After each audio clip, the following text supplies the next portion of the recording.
Hi everyone, today we will start the MCQ of probability questions as basics and some questions are already done in the previous way live classes.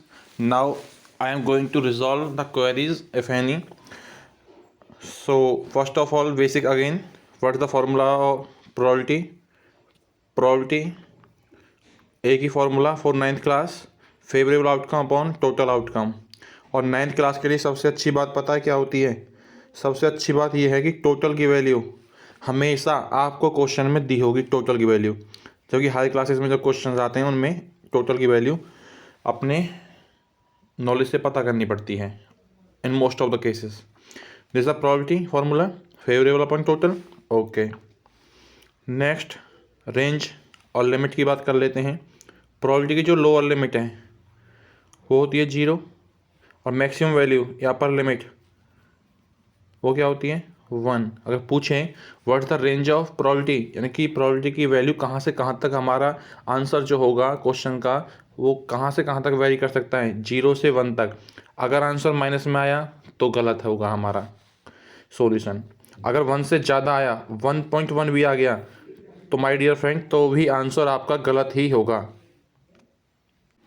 Question number 1, the probability of occurring an event, किसी भी event की होने की probability क्या हो सकती है 0 से 1 के बीच में। अभी बताया था, बेसिक है ये तो।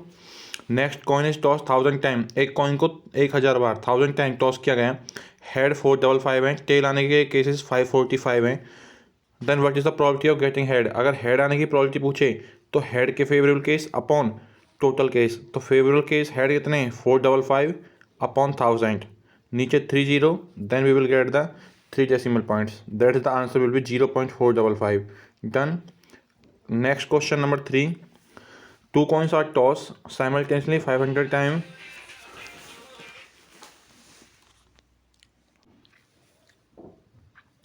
Question number 3, 2 coins are tossed simultaneously 500 times. 2 coin हैं, 2 कॉइन को टॉस किया गया, टोटल कितनी टाइम 500 टाइम। टोटल की वैल्यू पता लग गई। अब अपना फेवरेबल देखना है, जिसकी प्रोबेबिलिटी निकालनी है वो हमारा फेवरेबल होगा। 2 हेड आने के चांस इतने, 1 हेड आने के चांस इतने, 9 हेड आने के chance 120, 105, 275, 120, these are the chances. Okay, पूछ रहा है what is the probability of occurrence of 1 head, एक हेड आने की प्रोबेबिलिटी। इसमें कल लाइव क्लास में मैंने कुछ 8 पार्ट बनाए थे, यहाँ भी दिखा देता हूँ कैसे कैसे बनते हैं पार्ट। सबसे पहले एक हेड आने की प्रोबेबिलिटी पूछ रहा है, उसे निकाल लेते हैं। 1 हेड आने की probability, probability of 1 head, head आने के case favourable case how much, 1 head के कितने हैं 275। प्रोबेबिलिटी ऑफ 1 हेड जब निकालेंगे favourable case 275 upon total case 500।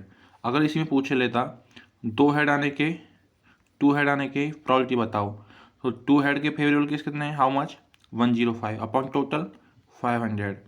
पूछ लेता नो हेड, एक भी हेड ना आए यानी 0 हेड, नो हेड यानी कि 0 हेड, तो फेवरेबल केस कितने हैं क्वेश्चंस में देखो 120 अपॉन टोटल 500 रहेगा। टोटल की वैल्यू कभी चेंज नहीं होगी पूरे क्वेश्चन में, फेवरेबल केस चेंज होंगे। क्योंकि फेवरेबल केस इसलिए चेंज होंगे क्योंकि वो अलग प्रोबेबिलिटी पूछ रहा होगा हर बार।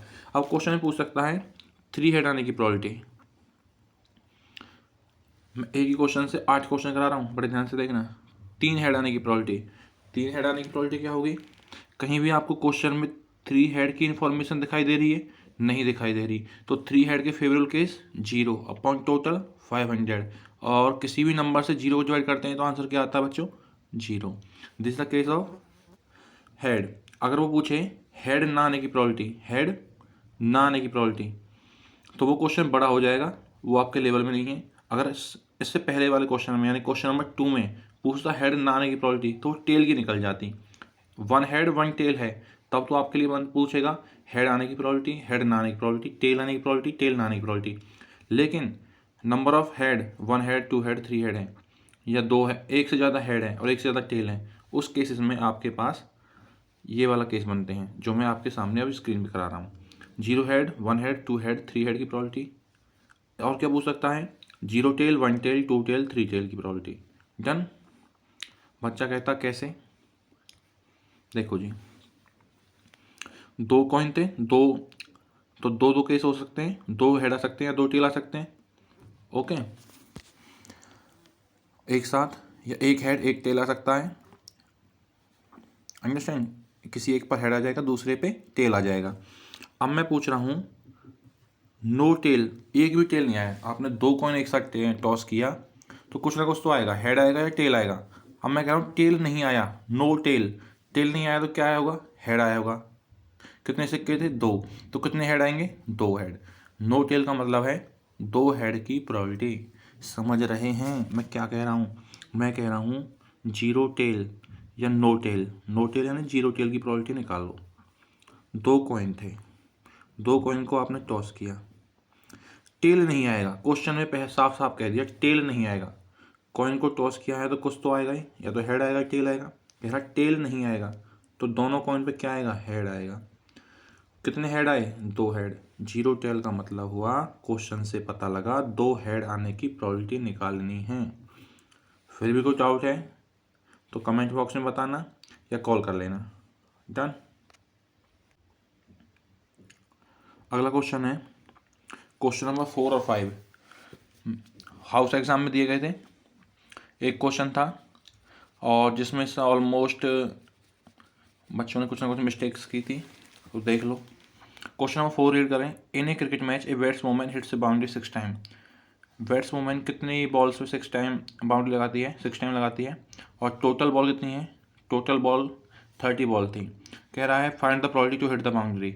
बाउंड्री को हिट करने की प्रोबेबिलिटी निकालनी है। तो हिट करने के केस कितने हैं? 6 और टोटल 30। 6/5, 0.2। ओके। अब इसी में पूछ ले। अगला क्वेश्चन है in a cricket match a batsman hits a boundary 6 time out of 30 ball. Same question है। द प्रोबेबिलिटी दैट सी, लेकिन जो वो प्रोबेबिलिटी पूछ रहा है वो कह रहा है हिट ना करने की बाउंड्री, बाउंड्री को हिट ना करने की प्रोबेबिलिटी बताओ।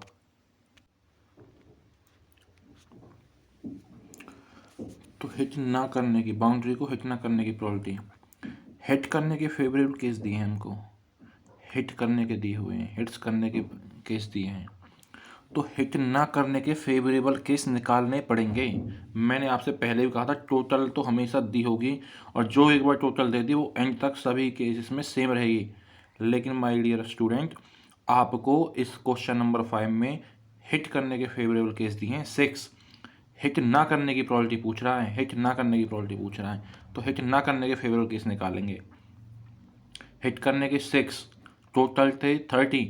30 बॉल में से 6 बॉल पर उसने बाउंड्री लगाई, चौके छक्के लगाई, तो कितनी बॉल्स उसने खाली निकाली? भाई तुमको मैंने 30 बॉल डाली, 30 में से तुमने 6 पर 6 बॉल्स पर चौके लगाए, बाउंड्री लगाई, तो कितनी बॉल आपने खाली निकाली, या सिंगल लिया, डबल लिया? तो 30 - 6 24। जिन पर आपने बाउंड्री नहीं लगाई वो बॉल है 24, वो फेवरेबल केस है 24, टोटल केस 30। सॉल्व करेंगे, आंसर आएगा। Done. Next important question, question number 6 और 7, 9th क्लास के लास्ट ईयर बोर्ड से जो पेपर आता उसमें आया था। ए बैग कंटेन्स 3 रेड बॉल। एक बैग है जिसमें 3 रेड बॉल हैं, 5 ब्लैक बॉल हैं और 4 वाइट बॉल हैं। ये रहा आपका बैग। बैग में है, क्या है बैग में बताता हूँ। 3 रेड, 2 ब्लू। क्वेश्चन नंबर 7 का डाटा लिख दिया है। अभी रुको चेंज करता हूँ। क्वेश्चन नंबर 6 में 3 रेड हैं, 5 ब्लैक हैं एंड 4 वाइट है। 4 वाइट। कह रहा है ball is drawn at random. आपने बैग के अंदर हाथ डाला और एक बॉल निकाल ली, आपको नहीं पता वो कौन सी बॉल आई। बाहर आके देखा और देखा कि वो कौन सी बॉल थी? रेड। तो कह रहा है प्रोबेबिलिटी निकालो रेड बॉल होने की। जो आपने एक बॉल निकाली उसकी प्रोबेबिलिटी निकालो और वो बॉल रेड है, तो probability of 1 red ball out of total. और टोटल बॉल कितनी है आपके पास? 4 + 5 9 + 3 12, 12 बॉल हैं। रेड कलर की टोटल बॉल कितनी है? 3। 3 में से कोई एक बॉल, और ओवरऑल टोटल 12 में से कोई 1 बॉल। 3 4 जा 1/4 0.25। सॉल्व कर लेना, ठीक है। अगर इसी में पूछ लेता, वो इसी में पूछ लेता ब्लैक बॉल आने की प्रोबेबिलिटी, तो क्या होगा था आंसर? 5/12 और वाइट की पूछता तो 4/12। ठीक है, डन। क्वेश्चन नंबर 7 खुद से करेंगे, सेम है। इस बार आपको 2 तरह की बॉल दी हुई हैं केवल। कौन कौन सी? 3 रेड हैं और 2 ब्लू हैं। कह रहा है आपने बॉल मार्बल कंचे निकाले। अब बॉल नहीं है, मार्बल हैं 2 तरह के। कंचा मार्बल निकाला बाहर और कैसे रंग का था? ब्लू रंग का था। टोटल मार्बल कितने हैं? 3 + 2 5 मार्बल्स हैं। ब्लू निकाले तो ब्लू का फेवरेबल केस प्रोबेबिलिटी निकाली। ब्लू के फेवरेबल केस 2, टोटल फेवरेबल 5, 2/5। अगर यहीं पर मैं पूछ लूँ कि ब्लू नहाने की प्रोबेबिलिटी बताओ, तो ब्लू नहीं आया तो कौन सा मार्बल आया, कौन सा कंचा आया? रेड आया होगा। समझ रहे हो? मैं कह रहा हूँ ब्लू नहाने की, ब्लू नहीं आया तो ऑप्शन एक ही है, रेड आएगा। और रेड आने के favourable case 3 upon total case बताओ भाई, सेम रहेंगे 5.6। Done, okay. क्वेश्चन नंबर 8, एक कॉइन इज टॉस वंस। एक कॉइन को एक बार टॉस किया जाता है, एक ही बार, एक ही कॉइन है, एक ही बार टॉस किया, तो क्या आने के चांस है? तो हेड आएगा या टेल आएगा? यार एक ही हेड आएगा, एक ही टेल आएगा। ठीक है, क्वेश्चन समझ गए? Coin is toss one, coin को टॉस किया, या तो हेड आ सकता है या टेल आ सकता है। 2 ही ऑप्शन है, हेड आएगा या टेल आएगा। कह रहा है probability of getting a head, head आने की प्रोबेबिलिटी बताओ। तो हेड कितनी बार आ रहा है? 1। और टोटल कितने चांस हैं आने के? 2। टोटल 2 चांस हैं, तो हेड आने की प्रोबेबिलिटी होगी 1/2। अगर पूछ लेता टेल आने की प्रोबेबिलिटी बताओ, तो टेल कितनी बार आ रहा है? 1। और टोटल कितने केस बन रहे हैं? 2, 1/2। पूछ लेता इसी में हेड ना आने की प्रोबेबिलिटी, हेड नहीं आएगा तो क्या आएगा? टेल आएगा। और टेल आने की प्रोबेबिलिटी निकाल चुके हैं 1/2। इसी क्वेश्चन में 4 क्वेश्चन बन रहे हैं, हेड आने की, टेल आने की, हेड ना आने की और टेल ना आने की। हेड नहीं आएगा तो टेल आएगा, टेल नहीं आएगा तो हेड आएगा। और हेड पूछे तो हेड की निकालेंगे, टेल पूछे तो टेल की निकालेंगे। कहानी समझ आ रही है? Next question interesting. एक डाई इज थ्रोन वन, एक डाई को एक बार मूव किया जाता है। द टोटल पॉसिबल आउटकम, बड़े ध्यान से, टोटल पॉसिबल आउटकम। उसने नहीं लिखा कहीं भी कि प्रोबेबिलिटी निकालें, उसने नहीं लिखा कहीं भी कि प्रोबेबिलिटी निकालो डाई की। वो कह रहा है टोटल कितने केस आ सकते हैं। जैसे एक कॉइन को टॉस किया, एक कॉइन को टॉस करने पर टोटल केस कितने आ रहे थे भैया? तो एक हेड था, एक टेल था, 2 केस आ रहे थे। और प्रोबेबिलिटी पूछ रहा था लेकिन क्वेश्चन नंबर 8 में। अब केवल कह रहा है टोटल पॉसिबल आउटकम। तो टोटल पॉसिबल आउटकम पूछ रहा है। बता दूं, जब डाई को टॉस करते हैं तो डाई पर नंबर लिखे होते हैं 1 2 3 4 5 6 तक नंबर लिखे होते हैं। आप जब डाई को थ्रो करोगे तो इनमें से किसी भी एक नंबर के आने के चांस हैं। और टोटल कितने नंबर आने के चांस हैं? 6 नंबर है ना ये। इनको ऐड मत कर लेना गलती से भी कि 1 + 2 + 3 + 4। क्यों प्लस कर रहे हो? प्रोबेबिलिटी के फॉर्मूले में कहीं भी प्लस करने का साइन है, कहीं प्लस साइन है फॉर्मूले में? सीधा है फेवरेबल वैल्यू अपन टोटल वैल्यू। ओके, तो टोटल केस कितने बन रहे हैं? 6। अच्छा क्वेश्चन है, वेरी इंटरेस्टिंग और इम्पोर्टेंट भी है। नेक्स्ट रीड करें। एक्सरसाइज का क्वेश्चन है एनसीईआरटी का। स्टैटिक्स लाइक करने वाले 135, पसंद ना करने वाले डिसलाइक 65 और टोटल दिया है 200। एनसीईआरटी बुक का क्वेश्चन है। पूछ रहा है स्टैटिक्स लाइक करने वाले की प्रोबेबिलिटी बताओ, लाइक करने वाले की प्रोबेबिलिटी बताओ। तो जो लाइक करते हैं उसका फेवरेबल केस 135 और टोटल केस कितना? 200। अगर पूछ ले लाइक ना करने वाले यानी डिसलाइक की प्रोबेबिलिटी, तो क्या होगा? डिसलाइक के favourable case 65 upon total 200। Done, okay जी। नेक्स्ट क्वेश्चन नंबर 11 रीड करें। If one card is drawn from a well shuffled deck of 52 cards. Cards पता हो गए, ताश के पत्ते। टोटल कार्ड्स कितने होते हैं? 52। अगर क्वेश्चन में कभी ना भी दे कि कार्ड टोटल कितने होते हैं, तो ऑटोमेटिक ले लेना 52, 9th क्लास के लेवल तक। हाँ जी, ये भी कंडीशन अप्लाई है। वन कार्ड इज, अगर टोटल डेक बोले, ठीक है, टोटल कार्ड्स बोले, तब 52 लेना है।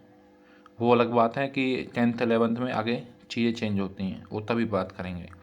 कह रहा 1 कार्ड इज ड्रॉन, कितने कार्ड निकाले हैं 1, एक कार्ड निकाला है। टोटल कार्ड कितने 52। Probability of drawing N S, S आने की प्रोबेबिलिटी बताओ। तो बता दो एस आने की प्रोबेबिलिटी क्या होगी। आपने हिंदी में पढ़ते होंगे जब ताश खेलते होंगे तो पता होगा राजा रानी किंग क्वीन, है ना। तो हिंदी में तो मैं जानता नहीं हूँ, लेकिन फिर भी इंग्लिश में बता दूँ। किंग होता है, क्वीन है, एस है, चिड़ी है। तो ये सब कितने होते हैं, 4 4 होते हैं भाई। हिंदी में बताऊँ तो जो अब आप ताश के पत्तों को देखेंगे, कार्ड्स को देखेंगे, तो एक पत्ता ऐसा होगा जो 4 होंगे, एक जैसे 4 पत्ते होंगे, और ऐसे कुल 4 पत्ते होंगे। किंग राजा के 4 होंगे, बेगम क्वीन के 4 होंगे, एस के 4 होंगे, इस तरीके से, ठीक है। तो एस के हमें पता लग गया कितने फेवरेबल केस हैं 4, और टोटल 52। कैंसिल करेंगे 1/13, done. Next, record of a weather station shows that out of the past 250 consecutive days, record of weather station, मौसम विभाग के रिकॉर्ड में यह दिखाता है कि पिछले 250 डेज में, आउट ऑफ पास्ट 250 डेज, पिछले 250 डेज में it's weather forecast were correct 175। उसने मौसम विभाग ने कहा पिछले 250 दिनों में डेली, जैसे लगातार आज से शुरुआत करता है मौसम विभाग और अगले 250 दिन तक कहता है आज बारिश होगी, आज धूप निकलेगी, आज मौसम साफ रहेगा। तो डेली जब बात कहता था तो लोगों ने पता किया कि 175 बार 175 टाइम्स मौसम विभाग की जानकारी सही पाई गई थी। अगर मौसम विभाग ने किसी दिन कहा कि बारिश होगी तो उस दिन बारिश हुई, किसी दिन कहा कि आज मौसम साफ़ है तो उस दिन मौसम साफ़ रहा। तो ऐसा कुल कितनी बार हुआ है 175 टाइम। तो इसका मतलब 250 में से 175 माइनस करेंगे तो इतनी बार उसने झूठ बोला है, मौसम विभाग की जानकारी गलत पाई गई है। कितने टाइम, इन दोनों का डिफरेंस 75 बार मौसम विभाग की जानकारी गलत पाई गई है। 175 बार सच बोला है, मौसम विभाग की जानकारी सही पाई गई थी 175 टाइम्स। टोटल कितने दिनों का डाटा दिया था 250। ओके जी। कह रहा है probability of on A given day it was correct, सही होने की प्रोबेबिलिटी बताओ। तो सही होने का डाटा 175 अपॉन टोटल डाटा 250, सही होने की प्रोबेबिलिटी आप निकालेंगे 175 अपॉन 250। अगर कोई बच्चा नया जुड़ा है और वो कह रहा है ई क्यों लिख रहे हैं, और मतलब इसका मतलब उसने हमारी ऑफलाइन क्लास नहीं ली है या इससे पहली क्लास लाइव क्लास नहीं ली है। ई स्टैंड्स फॉर इवेंट, किसी भी बात के या किसी भी घटना के घटित होने को हम उस एक्टिविटी को ई से डिनोट करते हैं और E stand for event. Next, probability of certain event, certain event किसी इवेंट का होने के चांस है ही हैं। सर्टेन इवेंट उसके 100% चांस है कि वो होगा ही होगा। समझ रहे हो कैसे, बताता हूँ। जैसे अगर आज मौसम विभाग कहता है कि आज बारिश होगी और बारिश हो जाती है तो 100% चांस हुए, और 100% यानी कि परसेंट में मैक्सिमम वैल्यू 100 मानते हैं हम। उसी तरीके से समझाने वाली बात है, प्रोबेबिलिटी में मैक्सिमम वैल्यू कितनी होती है 1। Okay. Next, probability of impossible event, कोई इवेंट ऐसा है जो हो ही नहीं सकता। जैसे कि मैंने क्वेश्चन नंबर 2 करवाया था हेड टेल वाला, उसमें 3 हेड की इन्फॉर्मेशन नहीं दी थी ना, दिखा देता हूँ। ये वाला क्वेश्चन नंबर 3, और 3 हेड की प्रोबेबिलिटी पूछ रहा था। तो 3 हेड के फेवरेबल केस कितने थे 0, और 0 अपॉन टोटल यानी 0 अपॉन 500, और किसी भी नंबर से 0 को डिवाइड करें आंसर आया 0, और जो कि किसी भी इवेंट के ना होने की प्रोबेबिलिटी होती है। अपने दिमाग में फिट कर लें इस बात को। दोनों question very very important, question number 13, question number 14, question number 9, question number 10 सबसे ज़्यादा इम्पोर्टेंट है, ठीक है। Last question, question number 15, 1 to 30 number tickets कुछ टिकट्स हैं जिन पे नंबर डाले गए हैं 1 से 30 तक। Are put in a box, उन्हें एक बॉक्स में डाला गया आफ्टर मिक्सिंग थोरोली, और उन्हें मिक्स कर दिया है कि किसी पर भी कोई भी नंबर की टिकट आ सकती है। And ticket is drawn from those, और उसमें से एक टिकट उठाई जाती है। Probability that the number divisible by 7 on the tickets. Very important question, बहुत अच्छा क्वेश्चन, एक बार क्वेश्चन आया हुआ है ये, तभी इन्होंने सैम्पल पेपर में डाला है। टिकट पर वह टिकट बताओ जो 7 से डिवाइड हो जाती हैं। पहले 1 से 30 तक टिकट्स पे नंबर डाले गए हैं। अब कह रहा है इसमें से हमने टिकट निकाली और प्रोबेबिलिटी बताओ कि वो टिकट 7 से डिवाइड हो सकती है। तो जो फेवरेबल केस हैं वो ये होंगे, 7 से डिवाइड होने वाली टिकट होंगी। क्यों होंगी? क्वेश्चन पूछ रहा, देख लो, पढ़ लो लास्ट लाइन। प्रोबेबिलिटी निकालो 7 से डिवाइड होने वाली टिकट्स की। तो फेवरेबल केस या तो वो नंबर उस टिकट पे 7 हो सकता है, क्योंकि 7 से डिवाइड हो जाएगा। 14 हो सकता है, और 21 हो सकता है, और 28 हो सकता है। आगे नहीं जाएंगे क्योंकि 30 तक ही नंबर दिए गए हैं टिकट्स पर। तो फेवरेबल केस कितने हो गए? 4, और टोटल केस कितने हो गए? 30। 4/30, 2 से कैंसिल किया, 2/15। Very important nice question. Chapter 15 MCQ, 15 MCQ done, and you have to solve the NCERT questions with examples. If any query you face in any question, you can ask me on our groups, or you can contact me for any doubt. Thank you.